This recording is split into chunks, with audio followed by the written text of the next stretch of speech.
What a preseason game. That did not feel like a preseason game. The regular season is coming. We're already here. And it was such a great game. The Kings and Warriors, no matter what, always play great games apparently. Only kind of ruined by having to listen to the Warriors broadcast the whole time, which was an absolutely horrible experience. I'm sorry to all of you Warriors fans who have to listen to them for the entire season.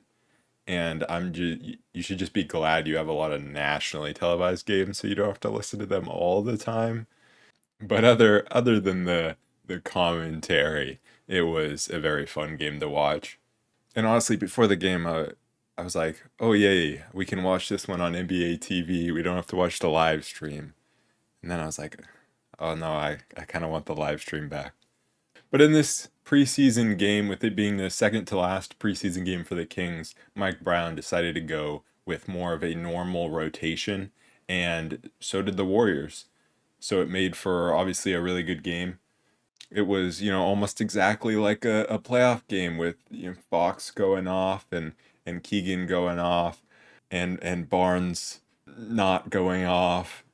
But really, I loved everything I saw from the Kings. Like, of course, they lost and, let a lead go, but whatever. Steph's gonna Steph. Sometimes, that's how it was in the playoffs a lot of the time as well. It's just about, doing everything around that better. And also the refs kind of like screwed up on that final possession where Steph was pretty clearly sitting out of bounds and then they still gave him the ball because it was inconclusive. It's like you could see him sitting out of bounds. But anyways, there was a lot to like from some of the young guys in this one, from Keegan, from Davion, from Colby. And the Kings, through three quarters, played really well on both ends of the court. And then in that fourth quarter, the defense uh, let us down a little bit. Obviously, Curry was a big part of that. But then also, there was just too many dunks and layups from the dunker spot allowed off of drives. So that's something that needs to get cleaned up. The rotations have to be better and just can't give up middle that easily. But we had the Kings starting five out there at the end of the game, and obviously Fox was going off in the fourth quarter like we're used to. Sabonis was doing his thing inside, although he couldn't make free throws. But other than that, solid, especially in the fourth quarter. The problem was Barnes being not good offensively. Like he took some weird shots throughout the game, but then also it felt like Fox just had no trust in Kevin Herter. Like there were multiple times where Herter was pretty open and Fox was just like, "Nah, I'm gonna take it myself into this double team," which Herter wasn't even having that bad of a game. Although he didn't shoot well from three, he did well inside the arc, which is good to see from Herter. Eventually his three will come around. Hopefully, by the time the regular season starts, he's a very streaky guy. But it's not super encouraging that, like, Fox won't pass to him and we're playing 3-on-5 offensively in the fourth quarter. I think that needs to improve. It can't be all Fox all the time in the fourth. The shooters, he needs to have a little trust in his shooters. But honestly, I'm glad we lost this game because it means we're 0-4 now. And let's be honest, in the preseason, like you either want to go undefeated or you want to go without a win. So then when you get into the regular season, it's either we went 5-0 in the preseason and now we're starting the season off strong. Look at what it meant, what the preseason meant. Or you go 0-5 and then you start the regular season off well and you're like, look at that, it didn't mean anything. I think it's just more fun to, go one way or the other. I assume we won't see the Kings starters very much, if at all, in the next game, which I think is tomorrow against the Jazz. So this was probably the last we'll see of most of these starters in the preseason, and they'll get rested up for the regular season.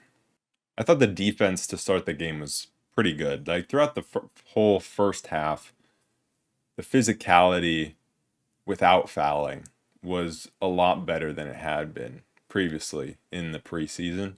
Previously in the preseason, there was just a lot of fouls. And Kevin Herter was a lot better. He had his starting spot taken away from him last game by Chris Duarte, and he responded in this one and was better defensively. In the fourth quarter, he definitely got cooked a bit, though. But also, why was he guarding Curry and Wiggins at times, but mostly Curry? Why is he guarding Curry? Maybe because Mike Brown wants to see that matchup. I don't know. But I do think it's clear that the Kings are better with just a defensive wing out there, either in the place of Herter or Barnes. I don't think it really matters which one, or honestly, both of them at times in the fourth quarter, because all of last season, we saw it again here. It's just they rarely do anything in the fourth quarter. Like Herter has more moments than Barnes. And Barnes, he has his game winners, but for the most part, it's all Fox, or it's Fox feeding Sabonis. And of course, we're going to have Keegan Murray out there. And rarely is it Herter or Barnes. And I understand that they provide spacing, especially Herter, but a lot of times you even see guys leaving them and then they just either miss or they don't get the pass. So I do think the Kings, it's pretty clear that the way to improve with this roster right now is, or well, not with this roster right now, but moving forward, is you need a better wing defender than Herter or Barnes, because there's just too many offensive players in the starting lineup. It would have been interesting to see if Mike Brown went back to Herter in the starting lineup, even if Chris Duarte was healthy, but I guess we'll never really know on that one. But I think Duarte's minutes were probably taken by Colby Jones in this one, who had 15 minutes, and he played extremely well. Like, this rookie does not look like a rookie out there. He hit 2 of 5 threes, was really solid defensively, was always making the smart plays, ended with 10 points, and just every time I watch this guy, he's so impressive.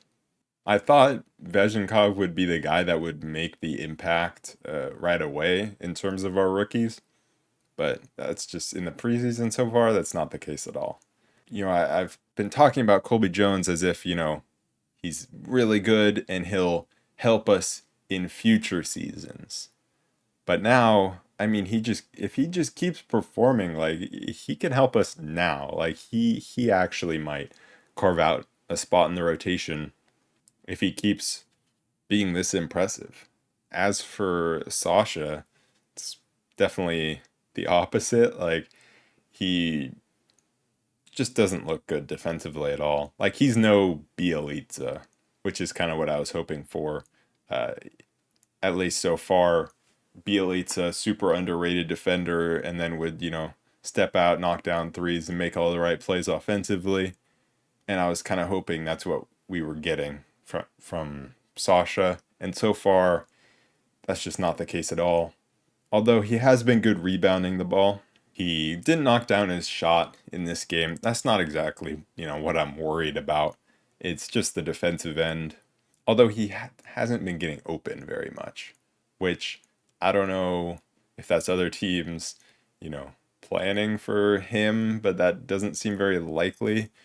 And it's maybe just because the Kings either aren't drawing up plays for him or because the bench unit is struggling to get the ball to him, or because he's just not getting himself open, which I think is the most likely thing.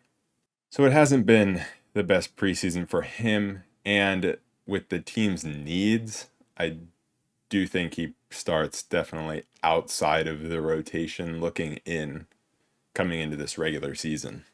And we obviously knew that he was coming into a role that the Kings kind of already had filled by a lot of different players, just in terms of shooting, and that's not exactly what the Kings needed. And so maybe it is.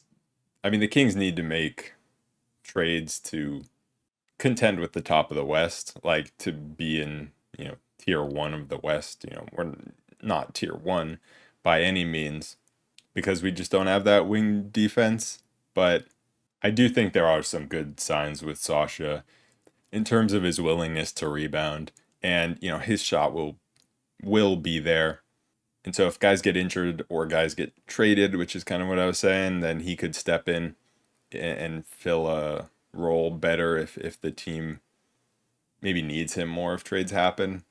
And then we had two guys who were on fire. I'll start with Keegan Murray. He started this game off uh, right away with a drive and a dunk. Then he went into a mid-range fadeaway. Then he hit a three, and he just kept going into the second half, hitting super impressive mid-range shots. He did not just, set up on the perimeter and do his damage from there. He was doing it from inside the arc. And honestly, I just wanted to see more of it. There were times in the second quarter, in the third quarter, where the Warriors had Steph on him. The Warriors had CP3 on him. And I wanted to see him demand the ball in those instances and take advantage of those mismatches. Or I wanted to see Fox or Sabonis, when they have the ball, see that and say, everyone get out of the way. We need to get him the ball. Like, I want somebody to identify this mismatch that they have every single possession and get it to him at least once or twice, because we saw what he could do in the mid-range. And some of the shots he was hitting were just so impressive. It's going to be fun watching him in the regular season hopefully take this leap that everyone's talking about and that I'm expecting him to take. And then we had the other guy who was hot, which was Davion Mitchell. He didn't score in the second half, but got hot in the first half, hitting 4 threes, one layup. That was a very nice move to have 14 points. He ended 4 for 6 from 3, but obviously very good signs from the 3-point line. He hasn't been good shooting the 3 ball every game, but I would say he's been good, I think, 2 out of 4 games, which we will take that, because I feel like if you think about last season, he was probably good from beyond the arc in 1 out of every 4 games, right? So hopefully this can transition into the regular season where he ups his 3-point percentage. That would be huge because he's such a valuable player to have out there, especially to be able to play alongside like Fox.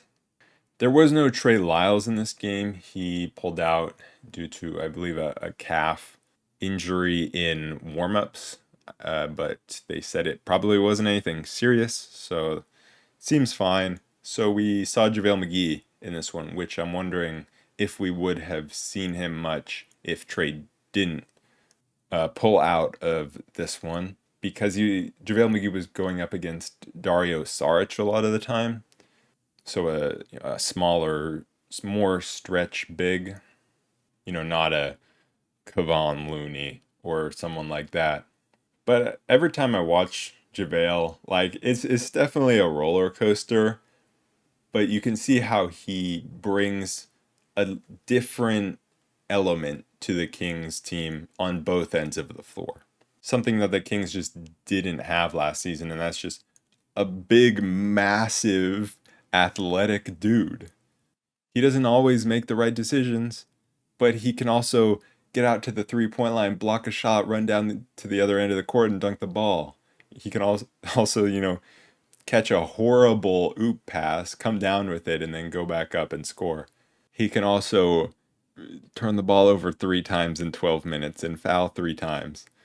But I think he will help this team out a lot, just adding a different type of player to the roster. It was also funny to see Alex Len come in the game for 1 minute and block a shot. It just feels like every time he comes in, he blocks a shot, no matter how many minutes he plays. I thought the Kings, for most of the game, did a good job attacking the basket. But there was a stretch, I think it was at the end of the first, when the bench players started coming in. The ball movement just stopped. It was Malik Monk jacking up a 3. It was Barnes jacking up a 3. It was, guys just holding on to the ball. And that was not fun to watch. And we saw that at times last season as well, where it happens when the Kings get out to a lead. They get out to a lead, 10 points or something, and then they just start chucking up threes and give the lead back up pretty easily because they're missing all of them and they aren't running their offense. Like this team cannot rely on its defense that much to be able to just kind of, well, not score on offense very much. But in the second half, that definitely didn't happen. And they, even when the bench came in, they kept attacking the rim. And we got to see, the bench unit with Sabonis and with, Fox for most of it. I don't know if there's ever a time where one of them was, or both of them were off the court. And so the offense looked a lot better off the bench. Fox was 9 for 21, which isn't the best field goal percentage. It's not the worst, but definitely not the best. And he was 0 for 5 for 3, but it really didn't feel like that. It felt like he had a much better game. And then Sabonis had his 12 points, 8 assists, 10 rebounds, and he was really solid.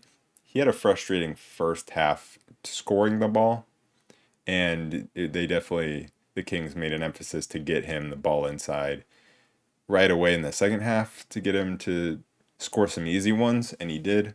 But even in the first half when he wasn't scoring, he was still creating and just running the offense super well. And it's why, like, you can really test someone's basketball knowledge by showing them a game of Sabonis struggling to score and then asking them how you think he's playing. Because, like, even when he's not scoring, he is making such a positive impact on this team offensively. I think the Kings did a pretty good job in this one of team rebounding. There was like one moment where uh, it was just Sabonis against the world, I felt like. And only having one of those moments is a big improvement from what we've seen, especially last season in the playoffs, but also just last season in general. There were more guys attacking the boards in this one. Keegan Murray was a big one who has had his rebounding struggles, but had 8 in this one, so that was good to see. It is so time for the regular season to start. We don't need another preseason game. 5 games is too much. 3 felt like it was enough, but 4 definitely enough. We don't need 5. I just want it to start already. I think the one thing that maybe I'm worried about is like in this game, Harrison Barnes played 33 minutes, and I don't want him playing 33 minutes. Like, I want him playing 28 minutes. But there just, I guess, is no one there to fill that void, especially when you have a guy like Andrew Wiggins on the other team, and the Kings just don't have anyone else of that size or defensive ability. Even though Barnes is not some premier defender at all, but that is the glaring weakness that I'm not even saying they need some guy to come in and start for him, just someone off the bench. And Chris Duarte will help with that. I'm really high on Chris Duarte, and so hopefully his injury is nothing serious and he's back for the regular season opener. And I think I think he can make a big impact on that area because Barnes is not young, so he needs to not be playing that many minutes. Like, he's already not the fastest guy anymore, and so he's not ancient by any means. I feel like I'm talking like he is, but I just would like him to play less minutes than last season where he was like leading the team almost in minutes. But anyways, that is it for this episode of the Roll Report. I will be back tomorrow, I believe. I guess I haven't confirmed that. I think the next preseason game is tomorrow. So tomorrow night to recap the game against the Jazz. And hopefully we go 0-5. Let's go 0-5. So then we can start the regular season 5-0 and be like, that's cool. Because last preseason we went 4-0 and started 0-4. So we need to flip that. So I will see you guys for the recap of that game. Peace.